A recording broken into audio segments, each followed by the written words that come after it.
Natacha, alors on se retrouve dans cette troisième vidéo sur l'exercice 4 des fonctions du bac spécialité maths Amérique du Nord du 22 mai 2025 pour faire la partie que tu préfères, à savoir les intégrales. Non, je déconne, de toute façon tu n'aimes rien faire en maths. Alors on te dit, on note i égale intégrale de 0 à pi sur 2 exponentielle de x sinus x dx et j égale intégrale de 0 à pi sur 2 de exponentielle de x cosinus x dx. En intégrant par partie l'intégrale i de deux manières différentes, établir les deux relations suivantes, à savoir i égale 1 plus j et i égale exponentielle de pi sur 2 moins j. Alors je t'ai rappelé dans la marge en rouge la formule de l'intégration par partie. Donc en fait ce qui se passe, c'est que quand tu as une intégrale qui est un produit de fonctions, tu vas poser qu'une des fonctions est la dérivée u', que l'autre fonction est la fonction v. Et une fois que tu as fait ça, tu peux écrire que l'intégrale i est égale à u fois v qu'on va calculer entre a et b. Et ensuite, on soustrait l'intégrale de a à b de u fois v'. Et là, je ne t'ai pas écrit, mais quand tu as uv entre a et b, tu commences toujours par la borne du haut. Donc, on calcule u de b, v de b, moins u de a, v de a. Alors, la difficulté, c'est toujours de se dire laquelle des deux fonctions va jouer le rôle de u' et laquelle des deux fonctions va jouer le rôle de v. Donc là, nos deux fonctions, c'est l'exponentielle de x et le sinus x, d'accord? Mais là, on n'a pas cette difficulté-là. Pourquoi? Puisque on te dit, en intégrant par partie l'intégrale i de deux manières différentes. Donc de toute façon, nos deux fonctions vont jouer à tour de rôle, soit le rôle de u', soit le rôle de v. Alors, on commence. Si on pose que u' c'est exponentielle de x et v de x, c'est sinus x, donc il nous faut u et v'. Donc si on pose que u' de x est exponentielle de x, u de x est une primitive de exponentielle de x, et une primitive d'exponentielle de x, c'est exponentielle de x. Et si on pose v de x égale sinus x, il faut qu'on calcule v' de x, et la dérivée de sinus x, c'est cosinus x. Ensuite, tu dis que les fonctions u, v, u' et v' sont dérivables, et donc continue sur 0, pi sur 2. On procède à l'aide d'une intégration par partie. Donc là, on a notre fonction u et notre fonction v qu'on va devoir calculer entre 0 et pi sur 2. Donc on a u, c'est-à-dire exponentielle de x, fois v, c'est-à-dire sinus x. Donc c'est ce qu'on écrit ici entre les crochets. Et ensuite, on doit faire moins u fois v', ce qui nous donne exponentielle de x cosinus x, notre intégrale entre 0 et pi sur 2. Or, il se trouve que l'intégrale de 0 à pi sur 2 de exponentielle de x cosinus x, c'est notre intégrale j, je l'ai rappelé dans la marge en bleu. Donc on a notre intégrale i qui est égale à exponentielle de x sinus x entre 0 et pi sur 2 moins j. Donc maintenant, on va calculer exponentielle de x sinus x entre 0 et pi sur 2. Donc on remplace x par pi sur 2. On commence par la borne supérieure.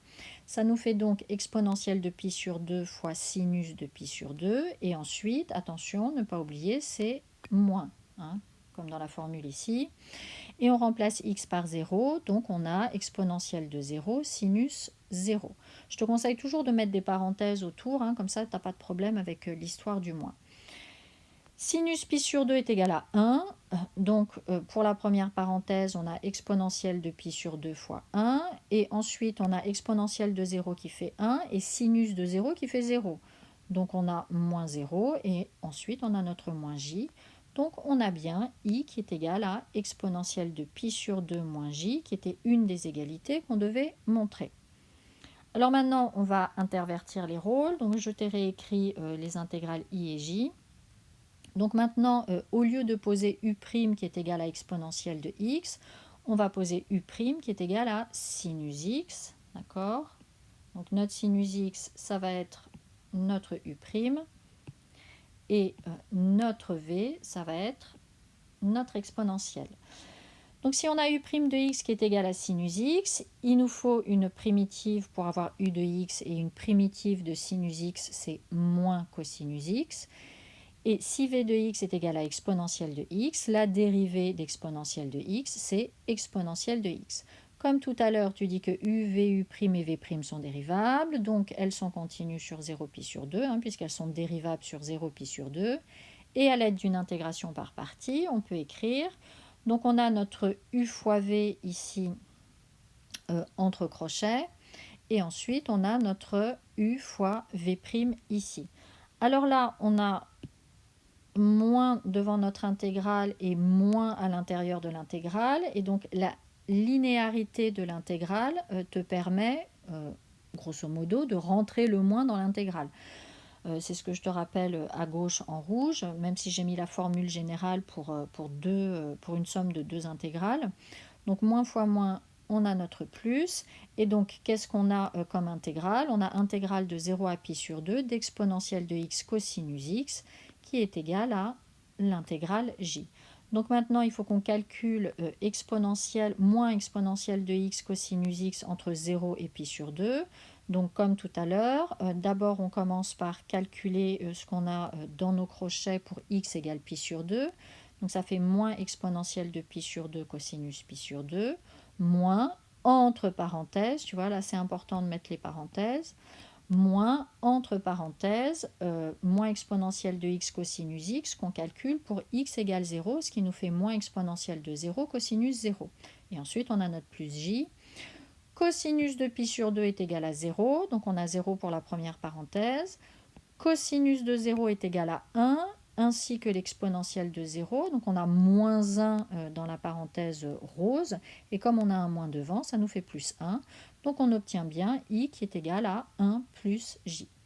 Et ensuite tu conclus en disant, on a donc bien i qui est égal à 1 plus j, et i qui est égal à exponentielle de pi sur 2 moins j. Question 2, en déduire que i est égal à 1 plus exponentielle de pi sur 2 sur 2. Donc là, le fait qu'il y ait un sur 2, ça implique l'idée qu'on avait 2 fois i et qu'on a divisé par 2. Donc on s'inspire de ce qu'on vient de faire, et comme on a deux expressions différentes pour i, eh bien il suffit de dire que i plus i est égal à, et chacun de nos i, on le remplace par une des expressions qu'on a trouvées précédemment. Donc 1 plus j plus exponentielle de pi sur 2 moins j. Les j s'éliminent puisqu'on a j moins j. Il nous reste donc 2i qui est égal à 1 plus exponentielle de pi sur 2. Et donc maintenant on divise par 2. Et on a bien i qui est égal à 1 plus exponentielle de pi sur 2 sur 2. On se retrouve dans la prochaine et dernière vidéo pour la dernière question de cet exercice.